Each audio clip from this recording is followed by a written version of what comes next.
Photo എടുക്കണോ? അല്ല നിങ്ങളൊന്നും മടിച്ചു നിന്നോണ്ട് ചോദിച്ചാ. വാണ്ടറിങ് സ്റ്റോറി എന്നാണ് ഐഡി, വിഷ്ണു എന്നാണ് പേര്. ഇവിടെ ഒന്ന് സ്മൈൽ ചെയ്ത് എല്ലാവരും. ശരിയണ്ടാ നേരം വേണ്ട. കോഴി പായസ എന്നുള്ള വൈറലാവും. കമന്റിൽ ഫുള്ള് കോഴി പായസ ആയിരിക്കും. അത് പ്രശ്നമില്ലല്ലേ? എന്നാ പിന്നെ അങ്ങനെ തന്നെ നിന്നോട്ടെ. യോയോ ആക്കിയ കോഴി പായസിന്റെ യോയോ ആക്കിയ ഒന്നല്ല ചിരിപ്പിക്കോ? ഇവിടെ ഒന്ന് ചിരിപ്പിച്ച. ആ ചിരി വേണ്ട. ആ ചിരി തന്നെ.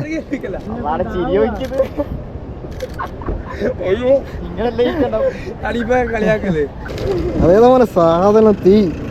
അടുത്ത പോസിറ്റാ മുദ്ര ശ്രദ്ധിക്കണം. മുദ്ര പാലനം വേണ്ട, അഗുണപതികാരം വേണ്ട, ഉപദേശങ്ങൾ പണ്ടേ സ്വീകരിക്കില്ല, ശരമെയ്യേണ്ട. ഇഷ്ടായതൊക്കെ നഷ്ടായി, ബെസ്റ്റായതൊക്കെ ലോസ്.